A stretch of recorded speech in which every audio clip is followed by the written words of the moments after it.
السلام علیکم ورحمۃ اللہ وبرکاتہ۔ نحمده ونصلي ونسلم على حبیبه الکریم، اما بعد فاعوذ باللہ من الشیطان الرجیم، بسم اللہ الرحمن الرحیم۔ وَإِذْ يَرْفَعُ إِبْرَاهِيمُ الْقَوَاعِدَ مِنَ الْبَيْتِ وَإِسْمَاعِيلُ رَبَّنَا تَقَبَّلْ مِنَّا إِنَّكَ أَنْتَ السَّمِيعُ الْعَلِيمُ۔ صدق اللہ مولانا العظیم۔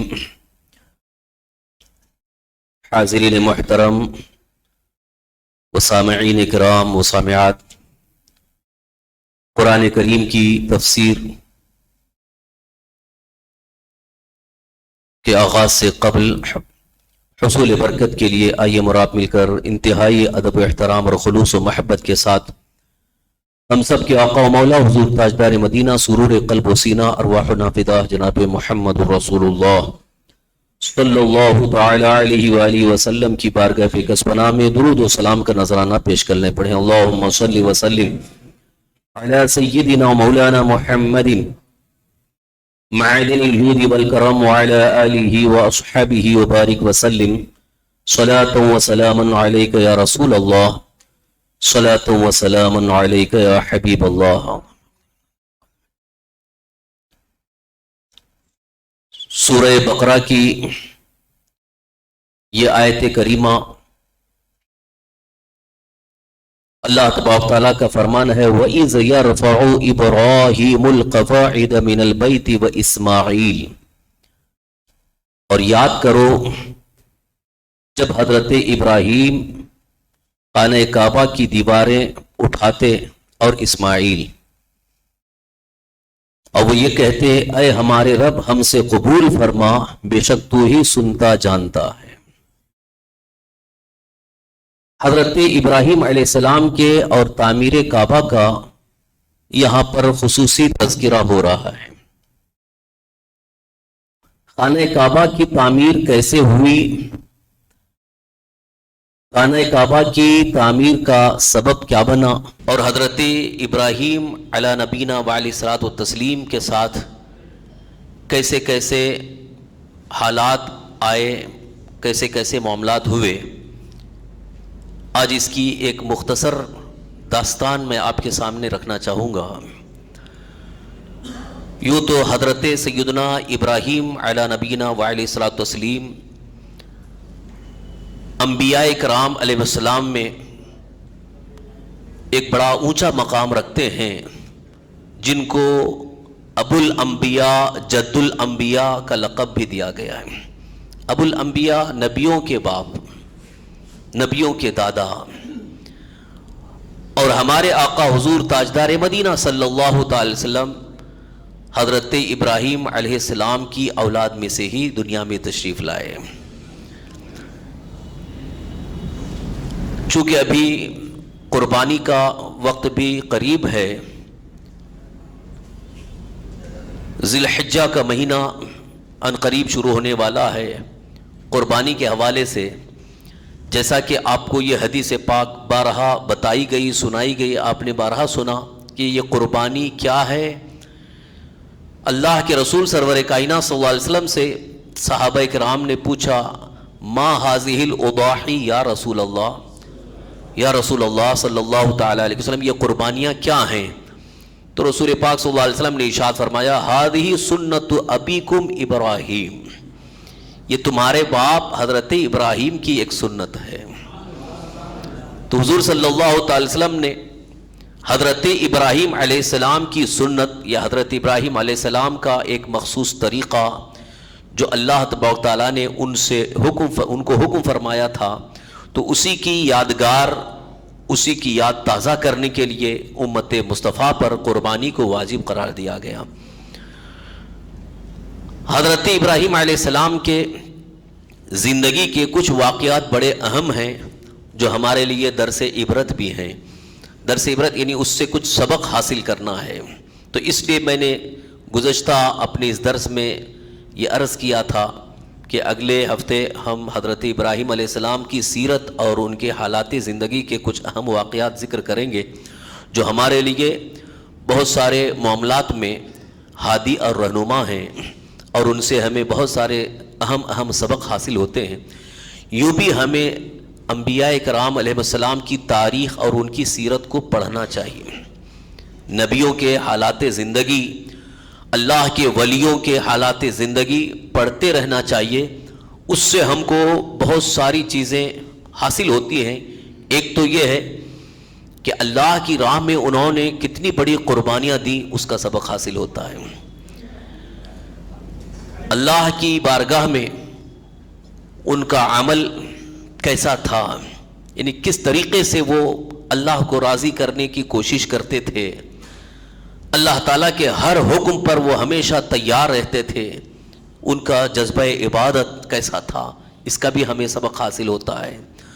اور ساتھ ہی ساتھ اللہ کے نبیوں کی زندگی اور ان کے حالات اور ان کے واقعات کو پڑھنے سے زندگی میں ایک بہت بڑا انقلاب پیدا ہوتا ہے، کیونکہ اللہ تبارک تعالیٰ نے ان کی زندگیوں میں کچھ ایسی برکتیں رکھی ہیں کہ ہماری زندگی کو بدلنے کی اس کے اندر تاثیر ہے۔ اسی لیے کہا گیا کہ اپنی اولاد کو، اپنے بچوں کو اللہ کے محبوب بندوں کے، خاص طور پر انبیاء اولیاء کی زندگی، حالات زندگی، واقعات سناتے رہو، تاکہ ان کی زندگی میں ایک اچھا موڑ آ جائے گا اور ان سے ان کو سبق حاصل ہو جائے گا، ان کی زندگی میں انقلاب پیدا ہوگا، تبدیلیاں آئیں گی۔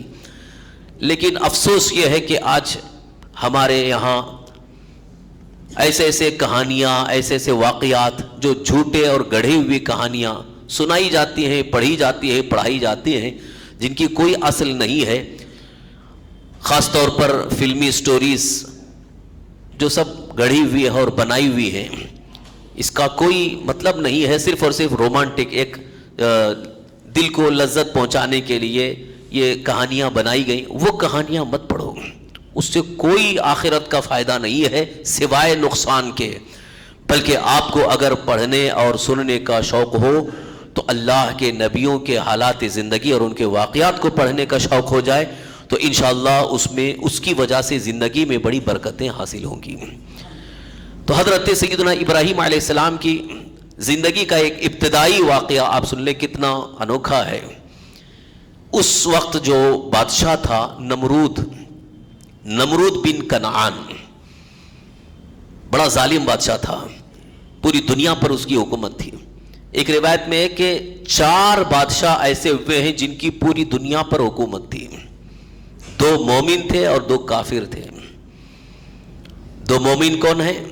حضرت سلیمان علیہ السلام اور حضرت سکندر ذوالقرنین۔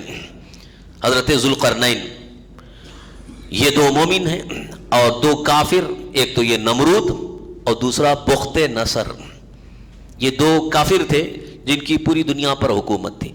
تو انہی میں سے یہ نمرود بن کنعان جو ہے بڑا ظالم بادشاہ تھا، کافی طاقت رکھتا تھا، لوگوں کو اپنے سامنے جھکانے پر مجبور کرتا تھا، لوگوں کو عبادت کرنے، یعنی اس کے سامنے سجدہ کرنے پر مجبور کرتا تھا، بڑا ظالم تھا، سب ڈرتے تھے اس سے۔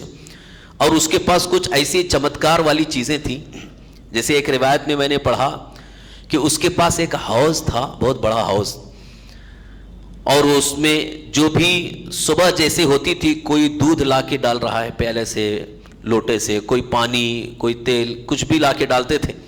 پھر شام کے وقت جس کو لینا ہوتا تھا وہ جب سب مل جاتا تھا، لیکن جس نے دودھ ڈالا اس کو دودھ ہی ملتا تھا، اور جس نے پانی ڈالا تھا اسے پانی ملتا تھا۔ یہ اس طرح اس نے کچھ چمتکار بنا دیا تھا، وہ تو جادو کے اثر سے تھا۔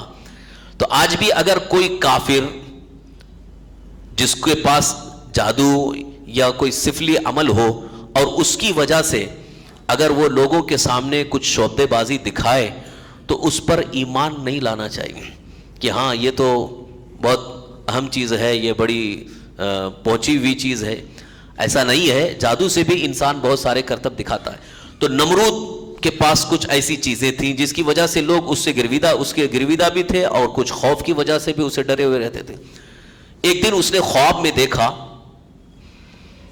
میں دیکھا کہ ایک ستارہ طلوع ہوا، اور اس ستارے کے سامنے چاند، سورج سب ماند پڑ گئے، سب ایک دم ان کی روشنی پھیکی پڑ گئی۔ تو خواب تو دیکھا اس نے، بہت پریشان ہوا۔ دوسرے دن اپنے دربار میں نجومیوں کو بلایا. نجومی جو ستاروں کا علم رکھتے تھے اس وقت کے, تو ان کو بلایا اور اس نے بتایا کہ میں نے ایک ایسا خواب دیکھا ہے, اس کی تعبیر کیا ہے. تو جو بہت ماہر جانکار تھے ان لوگوں نے بتایا کہ تمہاری اس سلطنت میں, تمہاری رعایا میں ایک بچہ پیدا ہونے والا ہے, وہ جب بچہ پیدا ہوگا تو تمہاری سلطنت ختم ہو جائے گی اور اس کی وجہ سے تمہاری طاقت کمزور ہو جائے گی. تو وہ گھبرا گیا کہ میرے سامنے کون ایسا پیدا ہوگا. تو اسی وقت اس نے اعلان کر دیا کہ کوئی بچہ پیدا ہو تو اسے قتل کر دیا جائے. بچہ پیدا ہوتے ہی اسے قتل کرنے کا اس نے فرمان جاری کر دیا. اور اس کے پولیس, اس کے جو کارندے تھے پورے ملک میں پھیلا دیے گئے. جب بھی کوئی بچے کی پیدائش کی خبر ملتی تو اس کو قتل کر دیتے تھے, بڑھنے ہی نہیں دیتے تھے. یہاں تک کہ اگر کسی عورت کے بارے میں پتا چلتا کہ حاملہ ہو گئی ہے تو اس کو بھی حمل گرا دیتے تھے یا تو اس کو مار ڈالتے تھے. اتنا اس نے ظلم پھیلایا تاکہ کوئی بچہ پیدا ہی نہ ہو اور میری سلطنت کو ختم کرنے والا کوئی میرے سامنے کھڑا ہی نہ ہو. دیکھیے ظالم جب ظلم کرنے پہ آتا ہے تو کہاں تک پہنچتا ہے, کتنی انسانیت سے گری ہوئی حرکت کرتا ہے. آج بھی کچھ ظالم ایسی ہی حرکتیں کر رہے ہیں. وہ چاہتے ہیں کہ ہمارے سامنے کوئی علم اور دولت اعتبار سے ہمارے سامنے کوئی کھڑا نہ ہو, سب کو ختم کر دو, پاپولیشن ختم کر دو. لیکن یہ ان کی اپنی گھٹیا فکر ہو سکتی ہے, لیکن اللہ کی قدرت کے آگے کسی کی کچھ نہیں چلتی. اللہ تعالیٰ کا فیصلہ ہی کچھ اور ہے. تو ادھر حضرت ابراہیم علیہ السلام کی پیدائش کا وقت جب قریب آئے, اتفاق یہ ہے کہ ان کی والدہ جب حاملہ ہوئی, حمل کی حالت میں ہوئی, تو حمل ظاہر ہی نہیں ہوتا تھا. یعنی جیسے نارمل حالت میں جیسے ایک خاتون عورت ہوتی ہے اسی طرح سے حمل ظاہر ہی نہیں ہوا, لیکن حمل کی حالت میں تھی. یہ بھی دیکھیے قدرت خداوندی. عام طور پر عورت کو جب حمل ہوتا ہے تو پیٹ کا ابھار ظاہر ہوتا ہے, لیکن ظاہر ہی نہیں ہوا. لیکن ان کو محسوس تھا کہ حمل کی حالت میں ہے. ان کے شوہر حضرت ابراہیم علیہ السلام کے والد جن کا نام تارخ تھا, حضرت ابراہیم علیہ السلام کے والد کا نام تارخ, تو وہ کھیتی باڑی وغیرہ کرتے تھے. ان کو بھی جب محسوس ہوا چونکہ نمرود کا اعلان ہو چکا ہے کہیں بچہ ہوگا تو اب یہ قتل کر دے گا, اس لیے انہوں نے بہت دور جنگل میں ایک تہ خانہ بنایا, زمین کھود کر کے ایک تہ خانہ بنایا اور اپنی زوجہ کو وہاں پر جانے آنے کا وہاں انتظام کر دیا. تو حضرت ابراہیم علیہ السلام کی والدہ وہیں پر گئیں. جب بچے کی ولادت کا وقت قریب آیا تو وہیں پہنچی اور وہیں حضرت ابراہیم علیہ السلام کی ولادت ہوئی. حضرت ابراہیم علیہ السلام پیدا ہوئے. ادھر کانوں کان خبر بھی نہیں. حضرت ابراہیم علیہ السلام کی والدہ وہاں سے اپنے گھر آتی تھی, آتی جاتے تھے, کسی کو کچھ پتہ بھی نہیں تھا, اور ان کو دودھ پلا کے وہ چلی آتی تھی. ایسی جگہ پر حضرت ابراہیم علیہ السلام کی پرورش ہو رہی, یہاں تک کہ اب بڑے ہوتے رہے, بالکل کافی یعنی جوانی کی عمر کے قریب آ گئے, پتہ ہی نہیں چلا. دیکھیے اللہ تبارک تعالیٰ کو حفاظت فرمانا تھا تو دشمن کے ملک میں بھی اللہ تعالیٰ نے اپنے نبی حضرت ابراہیم علیہ السلام کی حفاظت فرمائی. بڑے ہوئے, جبکہ اس نے اتنی سخت یہ پابندی لگا دی تھی کہ کوئی بچہ پیدا ہوتے ہی اس کو بڑھنے ہی نہ دے, اسے ختم کر دینا ہے. حضرت ابراہیم علیہ السلام اسی وقت پیدا بھی ہوئے اور بڑے بھی ہو گئے, پتہ بھی نہیں چلا. پھر اس کے بعد آپ کی تبلیغ کا جو دور شروع ہوا, آپ کو اللہ تعالیٰ کے فضل سے نبوت عطا ہوئی, تو سب سے پہلے آپ نے اپنے گھر سے دین کی تبلیغ کا کام شروع کیا. چونکہ نمرود ظالم تھا, معلوم آپ کو ہو گیا تھا کہ یہ بڑا ظالم ہے, ڈائریکٹ اس کے پاس نہیں جا سکتے ہیں, تو آپ نے اپنے گھر سے, چونکہ آپ نے اپنے گھر کا ماحول دیکھا, بڑا خاندان ہے, لیکن جو خاندان میں چچا ہے, والد تو نہیں تھے, والد بالکل صحیح انسان تھے, موحد تھے, کبھی انہوں نے بتوں کی پوجا نہیں کی, لیکن حضرت ابراہیم علیہ السلام کا جو چچا تھا جس کا نام آزر, وہ بت پرستی کرتا تھا, بتوں کی پوجا کرتا تھا, بلکہ بت فروش تھا, بتوں کا بیپار کرتا تھا, کاروبار کرتا تھا. حضرت ابراہیم علیہ السلام نے اپنے چچا آزر کو بہت سمجھایا کہ تم اس کو خدا مانتے ہو, یہ تمہارا خدا ہے, یہ کیسے خدا ہو سکتا ہے؟ خدا وہ ہے جس نے ہمیں پیدا کیا ہے, جس نے ساری کائنات کو پیدا کیا ہے, وہ بڑی طاقت کا مالک ہے. بہت اس کو سمجھانے کی کوشش کرتے, لیکن وہ چچا آزر جو ہے ان کے اوپر بھڑک جاتا تھا کہ تم کون سی باتیں کر رہے ہو پاگل پنی کی, باپ دادوں سے ہم یہی کرتے چلے آئے اور تم یہ ایک نیا دین لے کے آ رہے ہو. اس طرح سے معاملات بڑھتے رہے. حضرت سیدنا ابراہیم علیہ السلام نے جب اپنی تبلیغ کا یہ سلسلہ شروع فرمایا، لوگوں کو حق کی دعوت دیتے رہے، بات پہنچ گئی نمرود تک بات پہنچ گئی۔ ویسے اسی درمیان ایک وہ واقعہ بھی ہوا کہ جب حضرت ابراہیم علیہ السلام نے بت خانے میں جا کر کے بتوں کو توڑا تھا، چونکہ اب ان لوگوں نے وہاں زیادہ تر بتوں کے پجاری ہی تھے، تو ان کا ایک بت خانہ تھا، بہت بڑا بت خانہ جس میں بت رکھے ہوئے تھے، تو ان لوگوں نے بہت بلایا حضرت ابراہیم علیہ السلام کو، چلو ہمارے بت خانے میں۔ حضرت ابراہیم علیہ السلام اس میں نہیں جاتے تھے، بولے تم جاؤ، ہم اس میں نہیں جائیں گے۔ یہاں تک کہ ایک دن آیا، میلے کا دن تھا، وہ ان لوگوں کے میلے کا دن تھا، کئی دور چلے جاتے تھے، وہاں میلہ لگتا تھا، تو حضرت ابراہیم علیہ السلام کو ان لوگوں نے بلایا، خاص طور پر چچا آزر نے بہت کہا کہ ہمارے ساتھ میلے میں چلو۔ حضرت ابراہیم علیہ السلام نے کہا نہیں، میں نہیں جاؤں گا، آپ نے انکار کر دیا، نہیں گئے۔ اب سارے لوگ وہ میلے میں گئے، وہاں پر شرکیہ رسومات ہوتی تھیں۔ جب وہاں میلے میں گئے تو حضرت ابراہیم علیہ السلام ایک بڑی کلہاڑی لے کر کے بت خانے میں پہنچ گئے، بت خانے میں پہنچے اور جا کر کے جتنے بت تھے سب کو آپ نے توڑ ڈالا، سب مٹی کے بنے ہوئے رہتے ہیں، تو خدا ہے، گردن اڑاتے رہے، سب توڑ دیے۔ اس میں جو ایک بڑا بت تھا اس کے کندھے پہ آپ نے وہ کلاڑی رکھ دی اور واپس چلے آئے۔ جب آ گئے شام کے وقت، جب لوگ واپس آئے اپنے میلے سے، تو یہاں سیدھے اپنے بت خانے میں آئے، آ کے دیکھا ارے ہمارے سارے خدا تو ٹوٹے پڑے ہیں۔ تو ان لوگوں کو بڑا افسوس ہوا، یہ کون کیا، کیسا ہوا؟ تو سب کو یقین ہو گیا کوئی نہیں، یہ ابراہیم نے ہی کیا ہوگا۔ حضرت ابراہیم علیہ السلام کو لائے، بولے تم نے ایسا کیا ہے؟ تو حضرت ابراہیم علیہ السلام نے اس وقت ایک جو جواب دیا تھا، اس کو بھی دیکھیے، ایک بڑا اس میں ایک بہت اچھی نصیحت ہے۔ حضرت ابراہیم علیہ السلام نے جب آپ سے پوچھا گیا کہ آپ نے کیا ہے، تو حضرت ابراہیم علیہ السلام نے جواب میں کہا کیا ان کے بڑے نے کیا، بل فعلہ کبیرہم، قرآن میں بھی اس کا تذکرہ ہے، یہ کس نے کیا ہے؟ تو انہوں نے جواب میں کیا کہا حضرت ابراہیم علیہ السلام نے؟ ان کے بڑے نے کیا ہے۔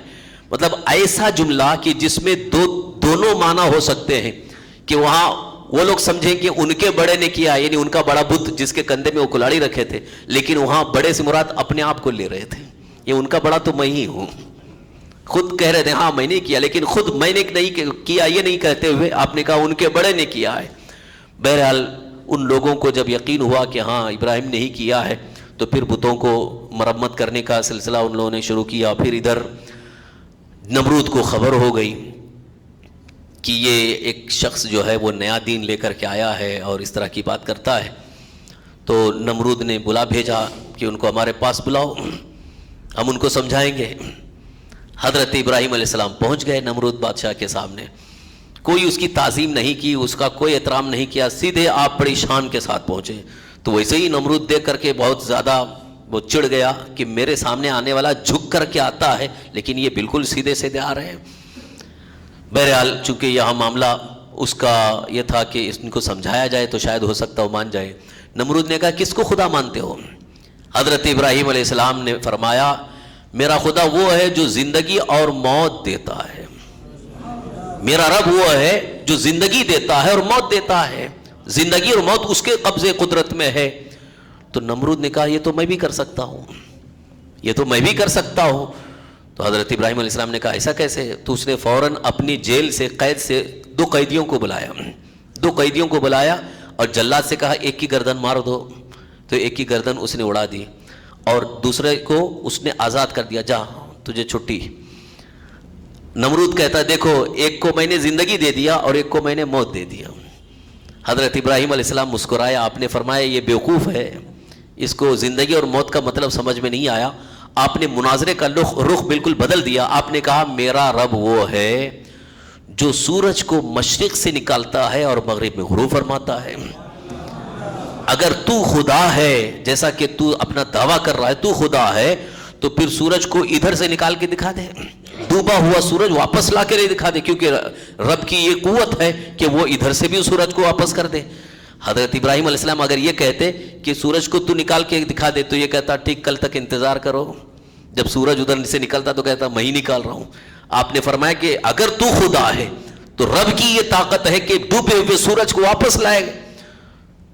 حضرت ابراہیم علیہ السلام کا یہ جملہ سن کر کے وہ سٹ پٹا گیا، قرآن شریف میں اس کا بھی تذکرہ ہے، فَبُهِتَ الَّذِي كَفَرَ، کافر جو ہے وہ مبہوت ہو گیا، یعنی بالکل ہی حواس باختہ ہو گیا، جواب نہیں بن پڑا کہ کیا جواب دے گا، کیا کر سکتا ہے کہ سورج کو مغرب سے نکالنا، یہ تو اس کے بس میں ہے ہی نہیں ہے، وہ تو صرف چند شعبدے بازی اور چند چمتکار دکھا کر کے اپنے آپ کو خدا کہہ رہا تھا، لیکن یہاں جب سورج کو مغرب سے نکالنے کی بات آئی تو فوراً وہیں پر وہ بالکل ہی سٹپٹا گیا۔ اب اس کے بعد جب وہ شرمندہ ہو گیا، مناظرہ ہار گیا، تو اپنی شرمندگی کو چھپانے کے لیے اس نے اس وقت تو کچھ نہیں کہا، لیکن لوگوں سے کہا کہ ان کو جلا دو، ان کو ختم کر دو، ان کو اڑا دو۔ تو حضرت ابراہیم علیہ السلام کو آگ میں ڈالنے کا پلان اسی وقت تیار ہوا، آگ میں ڈالنے کا پلان تیار ہوا کہ ان کو آگ میں جلا دیا جائے۔ تو نمرود کے حکم سے آگ جلائی گئی، بہت بڑی آگ۔ تاریخ میں یہ ہے کہ کئی قسم کی کافی زیادہ لکڑیاں لائی گئیں، اور جب آگ جلائی گئی تو کافی بلند آگ اڑتی تھی، بہت اوپر سے کوئی پرندہ جاتا تھا تو اس کی تپش سے پرندہ بھن جاتا تھا، اتنی بھیانک آگ جلائی گئی۔ لیکن سوال یہ پیدا ہوا کہ اب کون لے جا کے ڈالے، قریب تو کوئی نہیں جا سکتا ہے۔ وہ لوگ اسی فکر میں تھے، ایک جگہ بیٹھے ہوئے تھے۔ ابلیس شیطان جو کہ ہمارا سب سے بڑا دشمن ہے، وہ ان کے پاس پہنچا اور ان سے کہنے لگا ابراہیم کو اس میں ڈالنا ہے تو میں ایک طریقہ بتاتا ہوں، منجنیق بناؤ، یعنی ایک توپ بناؤ اور اس توپ میں ان کو بٹھا کے ان کو ڈھکیل دو، سیدھے وہ آگ میں پہنچ جائیں گے۔ تو اس وقت پہلی بار توپ بنائی گئی۔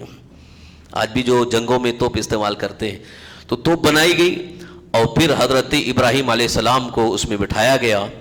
دیکھیے اس واقعے میں حضرت ابراہیم علیہ السلام کے ایمان، یقین اور توکل علی اللہ کا کتنا بہترین جذبہ ہمارے سامنے ہے کہ آگ جلائی گئی، حضرت ابراہیم علیہ السلام کو آگ میں ڈالنے کی پوری تیاری ہے، لیکن بالکل مسکراتے ہوئے بیٹھے ہیں۔ ایسا لگتا ہی نہیں کہ آپ کو کوئی خوف ہے، کوئی ڈر ہے، کوئی دہشت ہے، کیونکہ عام طور پر انسانی فطرت ہے کہ جب موت کو انسان سامنے دیکھتا ہے تو ڈر جاتا ہے، اور ڈر کے مارے کچھ بھی کرنے کے لیے تیار ہو جاتا ہے۔ ہاں بھائی ٹھیک ہے، جو آپ کہو میں مان لیتا ہوں۔ آج بھی دشمن ہمارے سامنے ایسی ایسی حرکتیں کر رہا ہے کہ ہم ایمان چھوڑیں، اسلام چھوڑیں، دامن مصطفیٰ کو چھوڑیں۔ اس طرح کی حرکتیں آج دشمنان دین ثابت کرنا چاہتے ہیں کہ مسلمان اسلام کو چھوڑ کر کے ہماری طرف آ جائیں۔ کبھی ڈراتے ہیں، کبھی دھمکاتے ہیں، کبھی موب لنچنگ کر کے یہ بتانا چاہتے ہیں کہ ہم بڑے طاقتور ہیں، ایک دن رنگ لائے گا، اس سے بڑی خطرناک حالت سے انہیں مارا جائے گا۔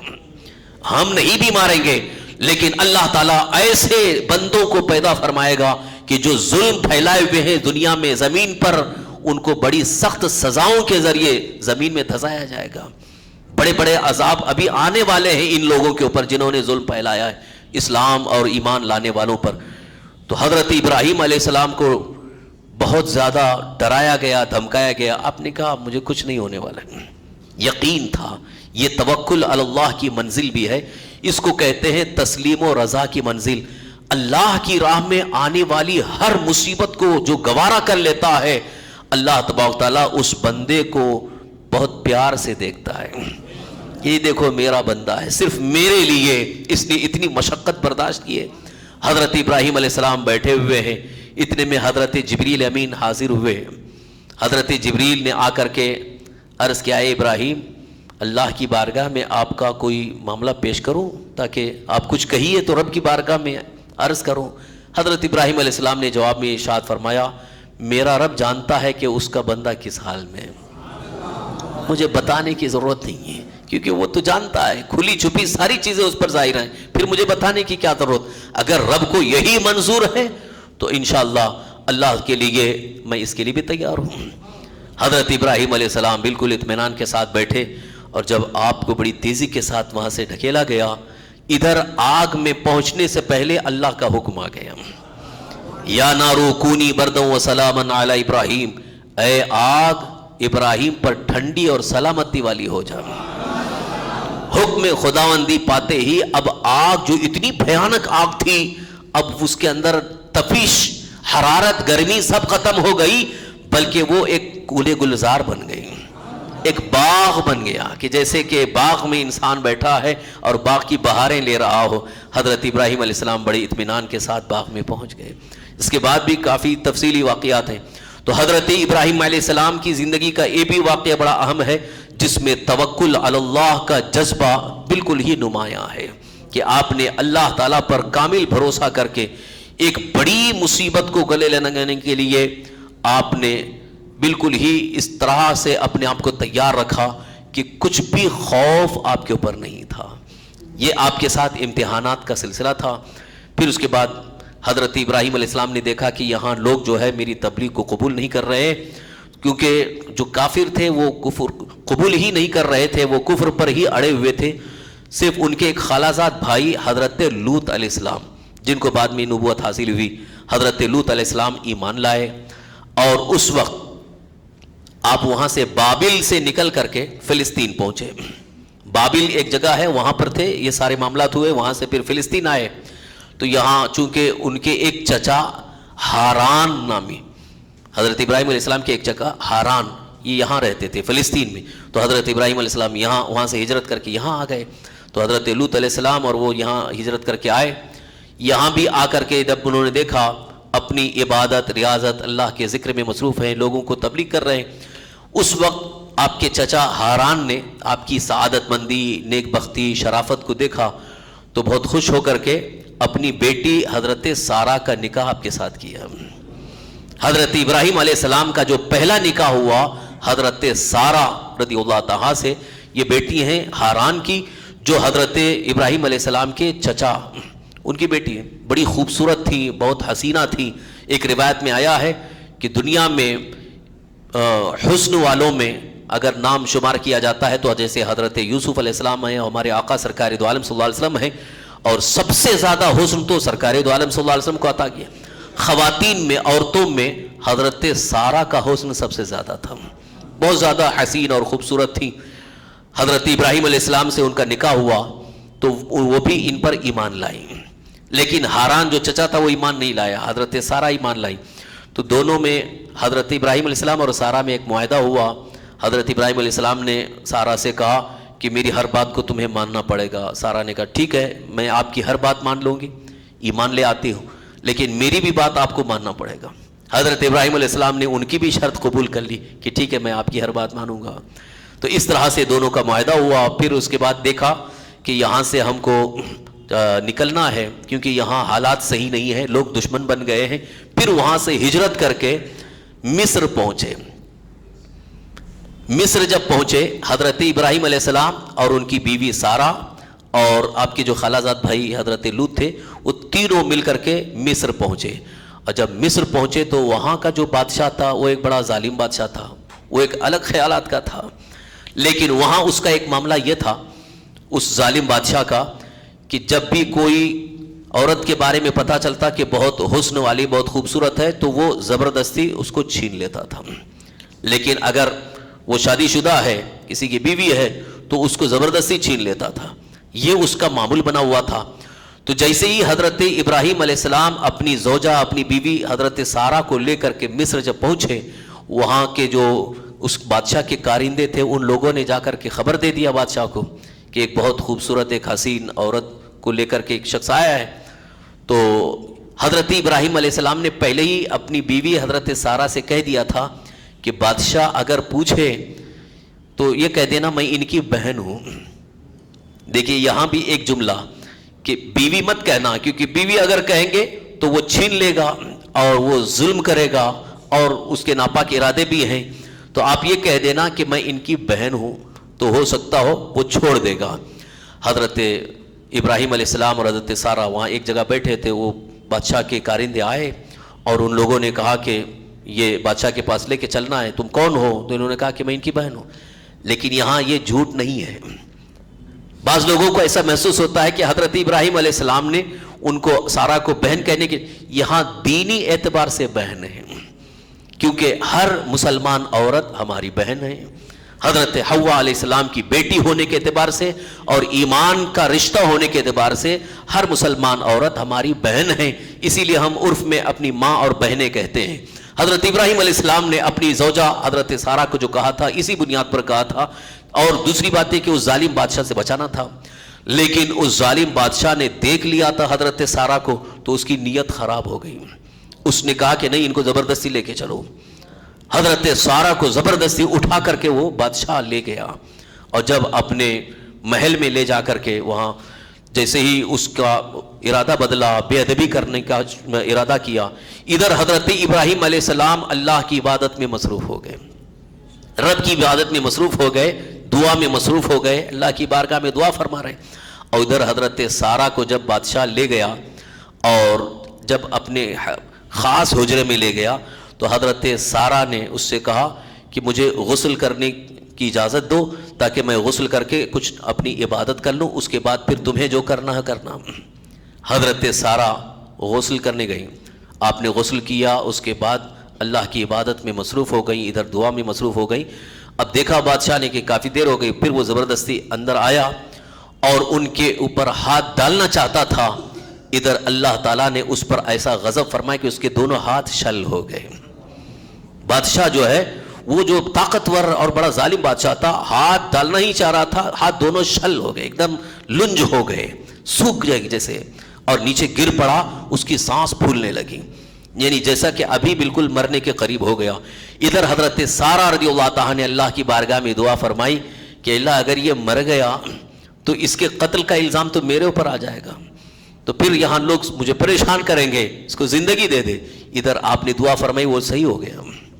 دیکھیے اللہ کی محبوب بندی ہے حضرت سارہ رضی اللہ تعالیٰ, ادھر آپ کی بھی اللہ نے حفاظت فرمائی, ان کے دامن پر چیٹا آنے سے اللہ نے ان کی حفاظت فرمائی, اور ادھر ان کی زبان مبارک سے دعا نکلی, اللہ نے اس کو پھر زندگی دی. اور پھر جب صحیح ہو گیا, اب اس نے دیکھا کہ اب میں صحیح ہو گیا ہوں, پھر وہی ناپاک ارادہ کیا, آپ پر ہاتھ ڈالنا تھا, ویسے ہی پھر حرکت ہو گئی, یعنی اس کے ہاتھ لنج ہو گئے اور بالکل شل ہو گئے. اس طرح سے 3 مرتبہ ہوا. دوبارہ جب حضرت سارہ نے دعا کی پھر صحیح ہو گیا, جب صحیح ہو گیا تو پھر اس کا وہی ارادہ ہوا. 3 مرتبہ جب ایسا ہوا تو اس کو یقین ہو گیا کہ یہ عام خاتون نہیں ہے, یہ کوئی اور ہے, یا تو یہ اللہ کی نیک بندی ہوں گی یا تو یہ کوئی جادوگرنی ہوگی. بہرحال اس نے اپنا ارادہ بدل دیا. پھر اس نے اپنے کارندوں کو بلا کر کے کہا کہ یہ کوئی نیک شریف خاتون ہے, لہٰذا ہم ان کا کچھ نہیں کر سکتے ہیں. میرے پاس ایک اور باندی ہیں جو وہ بھی اسی طرح کی ہیں, یعنی قبطیوں سے ایک خاتون کو اس نے اور ایک زبردستی حاصل کیا تھا جن کا نام ہاجرہ, اسی بادشاہ نے اسی طرح سے حاصل کیا تھا, لیکن ان کو بھی اسی طرح سے ہونے کی وجہ سے ان کو محفوظ رکھا تھا. تو اس نے کہا کہ میں آپ سے معافی مانگتا ہوں, آپ یہاں سے چلے جائیں, اور آپ کی خدمت کے لیے میں ایک باندی دیتا ہوں, اس کو آپ ساتھ میں لے کر کے جائیے. تو حضرت سارہ کو ہاجرہ اس بادشاہ نے دے دیا کہ آپ ان کو لے کے جائیے. تو حضرت سارہ حضرت ہاجرہ کو لے کر کے حضرت ابراہیم علیہ السلام کے پاس جب پہنچی تو حضرت ابراہیم علیہ السلام نے پوچھا کیا ہوا, کیا معاملہ ہوا. تو حضرت سارہ رضی اللہ تعالیٰ نے مسکرا کر کے سارا واقعہ بیان کیا, اور اللہ تعالیٰ کی اس عظیم قدرت کا اظہار آپ نے بتایا, ایسا ظاہر ہوا. اور پھر اس نے جو ہے ہماری خدمت کے لیے ایک باندی ہمیں دے دیا ہے. حضرت ابراہیم علیہ السلام خوش ہوئے. پھر وہاں سے حضرت سارہ, حضرت ہاجرہ, حضرت ابراہیم علیہ السلام تینوں مل کر کے وہاں سے ایک کنارے نکلے. مصر کے ایک کنارے آپ نے وہاں پر پڑاؤ ڈالا. پھر واپس وہاں سے پھر فلسطین آئے. اب جیسے وہاں آئے وہاں کے حالات بدل چکے تھے. پھر وہاں کے لوگوں نے آپ کو کافی زمینیں نظر کی, زمین بہت زیادہ ان کو نظر کی, تو وہاں پر کھیتی باڑی ہوئی, باغات لگے, اور کافی اچھی خاصی دولت آپ کے پاس اکٹھا ہو گئی. بڑے اچھے انداز میں وہاں زندگی گزر رہی تھی. حضرت سارہ رضی اللہ تعالیٰ نے حضرت ابراہیم علیہ السلام سے کہا اللہ کا دیا ہوا ہمارے پاس بہت کچھ ہے لیکن اولاد نہیں. یعنی حضرت ابراہیم علیہ السلام کو حضرت سارہ سے ابھی تک کوئی اولاد نہیں ہوئی تھی. تو حضرت سارہ نے خود مشورہ دیا کہ آپ ہاجرہ سے نکاح کر لیں, کیونکہ یہ باندی اور خادمہ کی حیثیت سے ہیں, لہذا آپ ان سے نکاح کر لیں, ہو سکتا ہو ان سے اولاد اللہ تعالی ہمیں عطا فرمائے. تو پھر حضرت ابراہیم علیہ السلام کا حضرت ہاجرہ سے نکاح ہوا. نکاح ہونے کے بعد پھر چند دنوں کے بعد حضرت اسماعیل علیہ السلام ان سے پیدا ہوئے.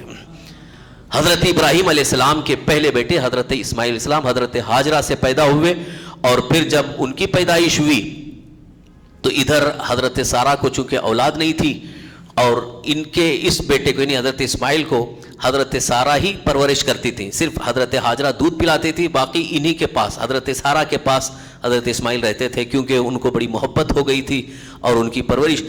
حضرت ابراہیم علیہ السلام صرف حضرت سارہ کا خیال کرتے ہوئے اسماعیل کو اپنے گود میں بھی نہیں لیتے تھے, تاکہ ان کو کسی قسم کا یہ احساس نہ ہو جائے کہ اب محبت ادھر بڑھ گئی ہو, اس لیے آپ دور ہی رہتے تھے. لیکن ایک دن اتفاق سے حضرت سارہ وہاں قریب میں نہیں تھی, آپ کو اپنے بیٹے سے بڑا پیار آیا. حضرت ابراہیم علیہ السلام نے بیٹے اسماعیل کو اپنے گود میں لیا اور بوسہ دیا پیشانی کا, تو حضرت سارہ نے دیکھ لیا. بس حضرت سارہ نے دیکھا کہ ان کے دل میں ایک خیال پیدا ہوا کہ ابراہیم کی محبت تو اب ادھر منتقل ہو گئی, اب میری محبت کم ہو جائے گی. تو اسی لیے حضرت سارہ نے اسی وقت ان سے کہا کہ اب آج ہی آپ حاجرہ کو اور یہ بیٹے اسماعیل کو لے جا کے کہیں دور چھوڑ کے آ جائیے. حضرت ابراہیم علیہ السلام کے لیے ایک بڑا امتحان تھا, کیونکہ ادھر حضرت سارہ کی محبت بھی ہے اور ادھر حضرت اسماعیل جو بیٹے پیدا ان کی بھی محبت ہے. لیکن چونکہ آپ کا معاہدہ ہو چکا تھا, یہ کہہ چکے تھے کہ آپ کی بات میں مانوں گی اور میری بات آپ کو ماننا پڑے گا, تو حضرت ابراہیم علیہ السلام نے بہت سمجھایا, لیکن حضرت سارہ نے نہیں مانا. انہوں نے کہا نہیں, ان کو یہاں سے آپ کو لے جانا پڑے گا. ادھر اللہ تعالیٰ کی طرف سے غیبی آواز بھی آئی, غیبی صدا ہوئی کہ ٹھیک ہے سارہ کی بات مان لو اور ان کو لے جا کر کے چھوڑ دو. حضرت ابراہیم علیہ السلام حضرت حاجرہ کو اور حضرت اسماعیل کو لے کر وہاں سے سواری پر سوار ہوئے اور نکلے. وہاں سے اس جگہ پہنچے جہاں پر اس وقت خانہ کعبہ موجود ہے. دیکھیے اللہ والوں کا جو عمل ہے وہ بھی اللہ تعالیٰ کی حکمت کے مطابق ہے. اللہ تبارک تعالیٰ کی حکمت کے مطابق جو وجود میں آنا ہے اس کے لیے حالات بنتے چلے جاتے ہیں. اس طرح سے حضرت ابراہیم علیہ السلام حضرت حاجرہ کو اور بیٹے اسماعیل کو لے کر کے وہاں سے یہاں پہنچے. ساتھ میں کھجوروں کی ایک ٹوکری تھی, ساتھ میں لے کے آئے اور وہاں پر آپ رکے اور وہیں پر آپ نے ان کو بٹھایا اور کھجوروں کی ٹوکری دی اور ان کو کہا کہ آپ یہیں رہو, اب میں یہاں سے جاتا ہوں. اب دیکھیے ایک دم جنگل بیابان, کوئی انسان نہیں ہے, کوئی پرندہ کوئی جانور نہیں ہے, ایک دم جنگل بیابان ہے, اور وہ بھی ایسی جگہ جہاں پانی بھی نہیں ہے. عام طور پر پہلے کے لوگ کہیں پڑاؤ ڈالتے, کہیں ٹھہرتے تھے تو جہاں تالاب ہے, ندی ہے, کوئی پانی کی جگہ ہے وہاں ٹھہرتے. لیکن حضرت ابراہیم علیہ السلام ان کو وہاں پر لائیں جہاں پانی بھی نہیں ہے. حضرت حاجرہ کو وہاں پر آپ نے رکھا اور پھر جب ان کو رخ چھوڑ کر کے جانے لگے تو حضرت حاجرہ نے بڑے افسوس کے ساتھ کہا کہ آپ ہم کو یہاں چھوڑ کر کے جا رہے ہیں, یہاں کون ہے ہمارے لیے. حضرت ابراہیم علیہ السلام کو بھی تھوڑا سا غم تھا, لیکن چونکہ حکم ہو چکا تھا کہ ہاں چھوڑ کر کے جانا ہے اللہ کی طرف سے بھی, تو حضرت حاجرہ نے خود کہا کیا رب کا حکم ہے, اللہ کا حکم ہے. حضرت ابراہیم علیہ السلام نے اشارہ کیا ہاں اللہ کا حکم ہے. تب حضرت حاجرہ نے یہی کہا کہ ٹھیک ہے اللہ کا حکم ہے تو وہ ہمیں ضائع نہیں ہونے دے گا. حضرت حاجرہ نے وہیں صبر کیا اور وہیں پر رہ گئیں, اور ادھر جتنی وہ کھجوریں تھیں وہ ختم ہو گئیں اور جو کچھ آپ کے پاس پانی تھا ختم ہو گیا. دودھ پلا رہی تھی, چند دن کے بعد اب دودھ بھی خوش ہو گیا. بیٹے اسماعیل کو اب پیاس کی طلب, پانی نہیں ہے, اور ان کو اپنے سے زیادہ بچے کی بہت زیادہ یہ فکر ہو گئی. تو ادھر جب بچہ رونے لگا, حضرت اسماعیل علیہ السلام بہت زیادہ رونے لگے, تو حضرت حاجرہ گئی ادھر جو صفا پہاڑی ہے, پہاڑی کے اوپر چڑھ کر کے دیکھا کہیں پانی دکھتا ہے, پانی نظر آتا ہے, کہیں پانی نہیں نظر آئے. پھر وہاں سے نیچے اتری. لیکن دیکھیے کہ جب کچھ آڑ آ جاتی تھی جہاں اسماعیل لیٹے ہوئے تھے, جب تھوڑی کچھ آڑ آتی تو وہاں دوڑتی تھی تاکہ جلدی سے ادھر آگے بڑھ کر کے پھر اسماعیل کو دیکھوں, تاکہ کوئی جانور ان کو کھا نہ لے. اس طرح سے آپ صفا سے جب نکلی تھوڑا چلتی تھی, پھر دوڑتی تھی, کوئی آڑ آتی تھی, پھر جب نظر آتے تھے تو تھوڑا چلتی جاتی تھی, پھر جب کوئی چیز آڑ آتی تھی درختوں کے آڑ میں پھر وہاں دوڑتی تھی, پھر اس کے بعد چلتی تھی. اس طرح سے جو آپ نے صفا سے مروہ, مروہ سے صفا 7 چکر لگائے. آج بھی حاجیوں کو وہی طریقہ لازم کر دیا گیا. حاجی جب حج کے لیے آتا ہے جاتے ہیں صفا مروہ کی سعی, کیونکہ خانہ کعبہ کا طواف جب 7 چکر ہوتا ہے تو صفا مروہ کی سعی کی جاتی ہے. سعی کیا ہے؟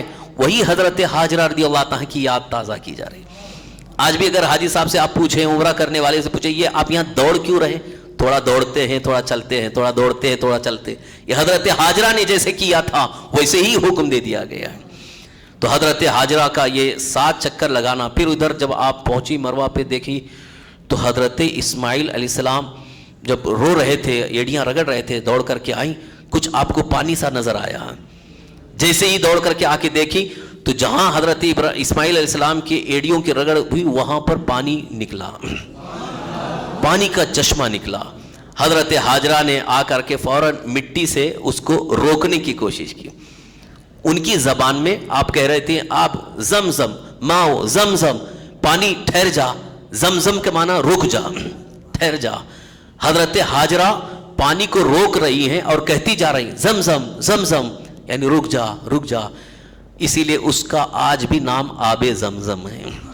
یہ حضرت حاجرہ نے کہا تھا، اس کو مائے زمزم، آب زمزم کہا جاتا ہے۔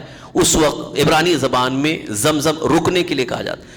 ہمارے آقا حضور سرور کائنات صلی اللہ علیہ وسلم کی ایک حدیث ہے، حضور نے فرمایا اللہ رحم فرمائے حاجرہ پر، اگر وہ زمزم نہ کہیں ہوتی تو پوری دنیا والوں کو یہ پانی مل جاتا، یعنی یہ ندی کے طور پر پوری دنیا میں یہ پھیل جاتا، لیکن اللہ تبارک تعالیٰ نے حضرت حاجرہ کے کہنے سے اس کو وہیں پر محدود فرما دیا۔ لیکن قدرت خداوندی دیکھیے، آج بھی پوری دنیا والوں کو وہی پانی مل رہا ہے، پوری دنیا سے کہیں سے بھی جائیں وہ آب زمزم مل رہا ہے اور کبھی ختم بھی نہیں ہوتا ہے۔ حضرت حاجرہ رضی اللہ تعالیٰ کے بیٹے حضرت اسماعیل علیہ السلام کے ایڑیوں کی رگڑ سے آب زمزم کا چشمہ نکلا۔ پھر ادھر آپ نے دیکھا پانی ہے، تو پانی آب زمزم کے اندر اللہ نے ایسی برکت رکھی ہے کہ اگر کئی دن تک کھانا نہ بھی ملے تو صرف پانی پی کر کے انسان زندہ رہ سکتا۔ تبھی تو حضرت حاجرہ اور حضرت اسماعیل علیہ السلام بس اسی پہ ان کا گزر ہو رہا تھا، پانی پی لیتے تھے، بھوک ختم ہو جاتی تھی۔ اس طرح سے چند دن گزرے، ایک قبیلہ عرب والوں کا ایک قبیلہ ادھر سے گزرا، قبیلہ جرہم اس قبیلے کا نام تھا۔ قبیلے جرہم کے لوگ وہاں سے گزرے، ان لوگوں کو پانی کی ضرورت پیش آئی تو انہوں نے ایک آدمی کو بھیجا کہ جاؤ دیکھو کہیں پانی ملتا ہے۔ تو وہ آدمی آ کے دیکھا تو یہاں پانی نظر آیا، کنواں یہ چشمہ نظر آیا، اور ایک خاتون ہے ایک بچے کو لے کے بیٹھی ہیں۔ تو انہوں نے جا کر کے اپنے قبیلے والوں کو بتایا، تو وہ سارے قبیلے والے دوڑ کر کے آئے، آ کر کے حضرت حاجرہ سے انہوں نے اجازت لی کہ چونکہ یہ پانی آپ ہی کی برکت سے شاید یہاں پر ہے۔ انہوں نے کہا ہاں، تو ہم کو یہاں پر ٹھہرنے کی آپ اجازت دے دو۔ تو حضرت حاجرہ رضی اللہ تعالیٰ نے اجازت دی کہ ٹھیک ہے آپ لوگ یہاں پر ٹھہرو، بسیرا کرو، لیکن پانی پر قبضہ ہمارا رہے گا۔ ہاں پانی آپ لے سکتے ہیں لیکن قبضہ ہمارا رہے گا، کسی کا نہیں ہوگا۔ ان لوگوں نے تسلیم کیا۔ اب وہ قبیلہ وہیں پر آباد ہو گیا۔ تو عرب کا سب سے پہلا جو قبیلہ جرہم وہاں پر آباد ہوا، اسی قبیلے اس کی بیٹی سے ایک خاتون سے حضرت اسماعیل علیہ السلام کا نکاح ہوا۔ حضرت اسماعیل علیہ السلام جب جوان ہوئے اور اسی قبیلے سے ان کا نکاح ہوا۔ اب ادھر حضرت ابراہیم علیہ السلام کئی دن ہو گئے، آپ کو دل میں خواہش ہوئی، حضرت سارہ سے انہوں نے کہا کہ بیٹے اسماعیل سے ملنے کا دل چاہتا ہے، آپ اجازت دے دو۔ دیکھیے یہاں بھی ایک بڑا اہم مسئلہ یہ ہے کہ جب کوئی معاہدہ ہو جائے تو معاہدے کو توڑنا نہیں چاہیے۔ حضرت ابراہیم علیہ السلام سے ان کی بیوی حضرت سارہ سے معاہدہ ہو چکا تھا، اس لیے آپ معاہدہ نہیں توڑ رہے تھے۔ تو پھر حضرت سارہ نے کہا ٹھیک ہے آپ جا سکتے ہیں، لیکن گھر میں رکنا نہیں ہے، خالی آپ دیکھ کر کے ملاقات کر کے چلے آنا۔ حضرت ابراہیم علیہ السلام وہاں سے سوار ہو کر کے آئے، اور اتفاق یہ تھا کہ حضرت ابراہیم علیہ السلام اس وقت نہیں تھے، یہ حضرت اسماعیل علیہ السلام اس وقت شکار کے لیے گئے ہوئے تھے۔ ایک تاریخ کے اعتبار سے حضرت حاجرہ رضی اللہ تعالیٰ کا وصال ہو گیا تھا، یعنی حضرت حاجرہ رضی اللہ تعالیٰ کا انتقال ہو گیا۔ حضرت اسماعیل علیہ السلام بڑے ہوئے اور ان کا نکاح وہاں ہوا، وہیں پر ٹھہرے۔ حضرت ابراہیم علیہ السلام کئی سال کے بعد جب ادھر آئے ملنے کے لیے، تو اس وقت حضرت اسماعیل گھر میں موجود نہیں تھے، شکار کے لیے گئے تھے۔ ان کی بیوی تھی، گھر کے باہر ہی آپ کھڑے رہے، پوچھا تو بیوی نے کہا کہ ہاں وہ گئے ہوئے ہیں، شکار کے لیے گئے ہوئے ہیں۔ تو حضرت ابراہیم علیہ السلام نے پوچھا کیا حالات ہیں، کیسے ہیں گھر کے؟ تو وہ شکوہ شکایت کرنے لگی، بڑی شکایت کرنے لگی، بڑی پریشانی ہے، کہیں سے شکار لے کے آتے ہیں تو اسی پہ کھانا ہو جاتا ہے، آپ زمزم پی لیتے ہیں، بڑی تکلیف میں ہیں، بڑی پریشانی میں ہیں۔ اس طرح سے، یعنی حضرت ابراہیم علیہ السلام سے اس نے ایک جملہ نہیں کہا کہ آپ اندر آ جائیے، آپ کی تھوڑی خدمت کر لیں، کچھ نہیں کہا، خالی اپنی شکایت کی۔ اس وقت حضرت ابراہیم علیہ السلام نے ان سے کہا کہ ٹھیک ہے، اسماعیل جب آ جائیں تو ان کو میرا سلام کہنا اور ان سے کہنا کہ گھر کی چوکھٹ بدل دیں۔ حضرت ابراہیم علیہ السلام اتنا کہہ کر کے واپس چلے گئے۔ شام کو جب حضرت اسماعیل واپس آئے تو حضرت اسماعیل علیہ السلام کو ان کی بیوی نے خبر دی کہ ایک بزرگ آئے تھے، بڑے شریف انسان تھے۔ تو حضرت اسماعیل علیہ السلام نے پوچھا کہ کیا وہ کہہ کے گئے، کیونکہ ان کو خوشبو سے اور کچھ برکتوں سے محسوس ہو گیا کہ میرے ابا ابراہیم آئے تھے۔ تو حضرت اسماعیل علیہ السلام نے پوچھا کیا کہہ کے گئے، تو انہوں نے کہا کہ میں نے ان کو کچھ حالات بتائے، پھر انہوں نے یہ کہا کہ آپ کو سلام کہا اور کہا کہ گھر کی چوکھٹ بدل دیں۔ دیکھیے کتنا اشارہ، لطیف اشارہ تھا۔ حضرت ابراہیم علیہ السلام کہہ کے گئے تھے کہ چوکھٹ بدلنا ہے، تو حضرت اسماعیل علیہ السلام والد کی اس نصیحت کو سمجھ گئے، انہوں نے کہا ہاں مجھے بات سمجھ میں آ گئی، ان کا اشارہ ہے کہ اب تم کو مجھے طلاق دینا ہے، طلاق دینے کا حکم دے کر کے گئے ہیں۔ دیکھیے یہاں پر محدثین نے ایک بڑی اہم بات کہی ہے کہ عورت جب ناشکری کرتی ہے تو اللہ بھی اس سے ناراض ہے۔ حضرت ابراہیم علیہ السلام نے کیوں کہا چوکھٹ بدلیں، کیوں کہا تھا چوکھٹ بدلنے کے لیے؟ چونکہ اس نے ناشکری کی۔ اللہ نے جب اتنی نعمتیں عطا فرمائی ہیں تو وہ خالی ناشکری، تکلیف، پریشانی دکھا رہی، حالانکہ کوئی پریشانی نہیں تھی، تکلیف کا اظہار کیا، اور ادھر اس نے خاطر مدارات بھی نہیں کی۔ مہمان جب گھر کے قریب آتا ہے تو ہمارا فریضہ یہ ہے کہ کم سے کم اسے اندر تو بلائیں، اس کی خاطر تواضع کریں۔ جب تم نے یہ بھی نہیں کیا اور الٹا جو ہے خالی شکوہ شکایت کی، تو عورتوں کا آج بھی بے صبری اور شکوہ شکایت کرنا یہ عام ہے۔ وہ اللہ کی نعمتوں کا شکر نہیں ادا کرتے، بس پریشانی بیان کریں گے۔ ارے جب سے نکاح ہوا ہے یہ تکلیف ہے، یہ تکلیف ہے، یہ پریشانی ہے، خرچہ برابر نہیں ملتا ہے، لیکن یہ نہیں دیکھتے کہ کتنی جگہ گھما پھرا کے لے کے آئے۔ شادی ہونے کے بعد اتنا لمبا چکر پورا سفر کر کے آئے، سب کچھ لٹائے، اب ذرا جوانی ختم ہو گئی، اب تھوڑا عمر ڈھل گئی، تو اب یہ کہنے لگتے شروع میں بہت خیال رکھتے تھے، اب تو خیال رکھنا ہی چھوڑ دیے۔ یہ ناشکری ہے عورتوں کی، لہذا ہر حال میں شکر مناؤ۔ اگر آج کوئی تکلیف اپنے شوہر سے محسوس ہو رہی ہے یا خرچہ کم مل رہا ہے تو کم سے کم پچھلے حالات کو تو دیکھو کہ اللہ کا شکر ہے کہ پہلے بھی تو انہوں نے ہمارے ساتھ اچھا کیا ہے۔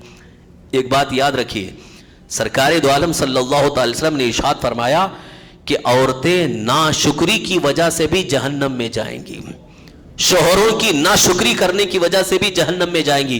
حدیث ہے بخاری شریف کی کہ جو خواتین اپنے شوہروں کی ناشکری کرتے ہیں اس کی وجہ سے بھی انہیں جہنم میں ڈالا جائے گا۔ تو سرکار دو عالم صلی اللہ علیہ وسلم سے پوچھا گیا یا رسول اللہ وہ ناشکری کیا ہے، کیسی ناشکری ہے؟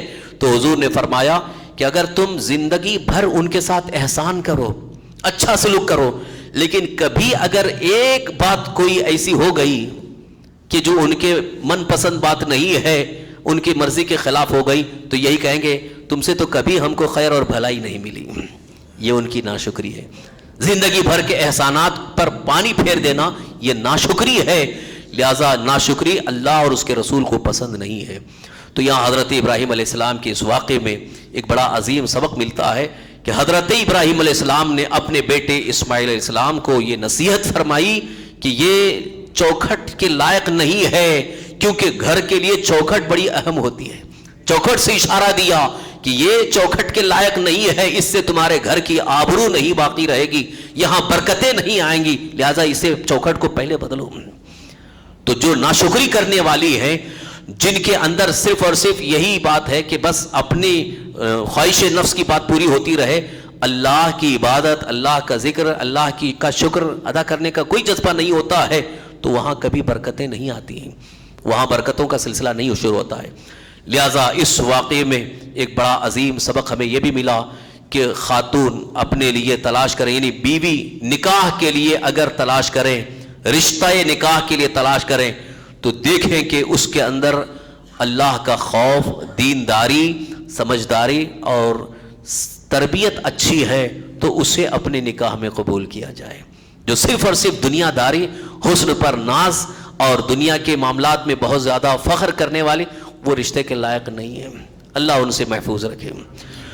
حضرت ابراہیم علیہ السلام کی نصیحت کے مطابق حضرت اسماعیل علیہ السلام نے انہیں طلاق دیا۔ پھر چند دنوں کے بعد اسی قبیلے کی ایک دوسری خاتون سے، دوسری عورت سے ان کا نکاح ہوا، اور وہ بڑی نیک سیرت تھیں۔ پھر چند دنوں کے بعد حضرت ابراہیم علیہ السلام پھر آنے کا ارادہ کیے۔ حضرت سارہ سے کہا کہ میں گیا تو تھا لیکن اسماعیل سے ملاقات نہیں ہوئی، لہٰذا میں پھر ملنے جاتا ہوں۔ تو حضرت ابراہیم علیہ السلام سے زوجہ سارہ نے پھر ایک شرط رکھی کہ ٹھیک ہے آپ جائیں، لیکن وہاں گھر میں رکنا نہیں، آپ کو خالی ملاقات کر کے چلے آنا ہے۔ حضرت ابراہیم علیہ السلام آئے تو اس وقت پھر اتفاق سے حضرت اسماعیل علیہ السلام گھر میں نہیں تھے، شکار کے لیے گئے ہوئے تھے۔ ادھر جب وہ خاتون جو دوسری یہ تھی اور گھر کے قریب گئے، آپ سواری سے اترے نہیں، سلام کیا، جواب ملا، تو یہ جو بڑی نیک خاتون تھی انہوں نے کہا کہ آپ دیکھنے میں بزرگ معلوم ہوتے ہیں۔ تو حضرت ابراہیم علیہ السلام نے پوچھا کہ اسماعیل کہاں ہیں؟ انہوں نے کہا کہ وہ شکار کے لیے گئے ہیں، کچھ کھانے کا انتظام کرنا ہے۔ حضرت ابراہیم علیہ السلام نے پوچھا کیا حالات ہیں؟ تو انہوں نے بڑے اچھے انداز میں کہا اللہ کا شکر ہے، اللہ نے بہت کچھ نوازا ہے، بڑے سکون سے ہماری زندگی گزر رہی ہے، بڑی تعریف کی حضرت اسماعیل کی۔ تو حضرت ابراہیم علیہ السلام نے اور ان کو بلانے لگی کہ آپ اندر تو آ جائیے تاکہ ہم آپ کی کچھ خدمت کریں۔ تو حضرت ابراہیم علیہ السلام نے کہا نہیں میں اندر نہیں آ سکتا۔ تو انہوں نے خاتون نے بہو نے یہ بھی کہا کہ آپ لگتا ہے بڑے سفر سے تھکے ہوئے آئیں، کم سے کم آپ کا سر تو دھل دو۔ تو حضرت ابراہیم علیہ السلام نے منع کیا نہیں ٹھیک ہے میں یہیں سے ابھی رخصت ہوتا ہوں، اسماعیل آئیں تو ان کو میرا سلام کہنا اور کہنا کہ چوکھٹ بڑی اچھی ہے اس کی حفاظت کرو۔ حضرت ابراہیم علیہ السلام وہاں سے پھر روانہ ہوئے۔ ادھر حضرت اسماعیل علیہ السلام جب شکار سے واپس آئے اور جیسے گھر میں داخل ہوئے سلام کیا تو پھر محسوس ہوا آپ کو، تو پوچھا تو انہوں نے کہا ہاں ایک بزرگ آئے تھے بڑے شریف انسان، اور انہوں نے سلام کیا اور میں نے سب حالات بتائے۔ انہوں نے حضرت اسماعیل علیہ السلام نے پوچھا کیا کہہ کے گئے؟ تو انہوں نے یہ کہا کہ سلام آپ کو پیش کیا اور کہا کہ چوکھٹ بڑی اچھی ہے اور اس کو رکھیں اور اس کی حفاظت کریں۔ حضرت اسماعیل علیہ السلام نے کہا ہاں اب مجھے ابا نے صحیح نصیحت فرمائی ہے کہ تمہارے حق میں انہوں نے دعائیں دی ہیں، لہٰذا اب تمہارا ہمارا زندگی تک آخری ساتھ ہے۔ پھر چند دنوں کے بعد پھر حضرت ابراہیم علیہ السلام کو پھر خواہش ہوئی ملاقات کی، تو سارہ سے جب انہوں نے کہا کہ 2 بار بھی گیا تو ملاقات نہیں ہوئی، 2 بار بھی گیا تو بیٹے اسماعیل سے ملاقات نہیں ہوئی، اس بار پھر اجازت دو۔ تو حضرت سارہ نے اس بار اجازت دی کہ ٹھیک ہے آپ جائیے۔ اب انہوں نے کچھ بھی شرط نہیں رکھی، کیونکہ ادھر حضرت ابراہیم علیہ السلام سے حضرت سارہ سے ایک بیٹے پیدا ہو گئے جن کا نام حضرت اسحاق ہے۔ حضرت ابراہیم علیہ السلام کے 2 بیٹے ہیں، حضرت ہاجرہ سے حضرت اسماعیل ہیں اور حضرت سارہ سے حضرت اسحاق علیہ السلام ہیں، دونوں نبی ہوئے ہیں۔ تو حضرت اسحاق علیہ السلام ان سے پیدا ہو چکے تھے، اس لیے اب ان کو کوئی زیادہ وہ تکلیف نہیں تھی اور اس کے بارے میں کوئی زیادہ خیال بھی نہیں تھا۔ انہوں نے کہا کہ ٹھیک ہے آپ جا کے آئیں۔ تب حضرت ابراہیم علیہ السلام جب واپس آئے تو ادھر حضرت اسماعیل علیہ السلام ایک جگہ وہیں پر گھر کے قریب بیٹھے ہوئے تھے درخت کے نیچے۔ حضرت ابراہیم علیہ السلام پہنچے، دونوں کی ملاقات ہوئی، دونوں نے ایک دوسرے کو پہچانا، گلے مل کے بہت روئے۔ حضرت ابراہیم علیہ السلام بہت روئے کئی سالوں کے بعد، چونکہ اس وقت چھوڑ کے گئے تھے جب بالکل چھوٹے بچے تھے، دودھ پینے کی عمر تھی، اور ادھر جب چھوڑ کے گئے تھے تو ایسے حالات تھے۔ اب اس وقت کافی تبدیلی آ گئی تھی۔ بہرحال حضرت ابراہیم علیہ السلام اور ان میں کافی باتیں ہوئیں، راز و نیاز کی باتیں ہوئی۔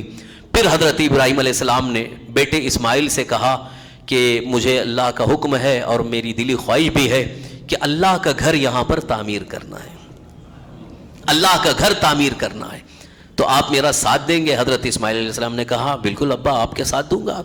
تو اس وقت وہ جو وہاں پر بنیادیں موجود تھیں، حضرت ابراہیم علیہ السلام کو اشارہ ہوا، وہیں پر آپ دونوں نے، حضرت ابراہیم علیہ السلام اور حضرت اسماعیل علیہ السلام دونوں نے مل کر کے خانہ کعبہ کی تعمیر فرمائی۔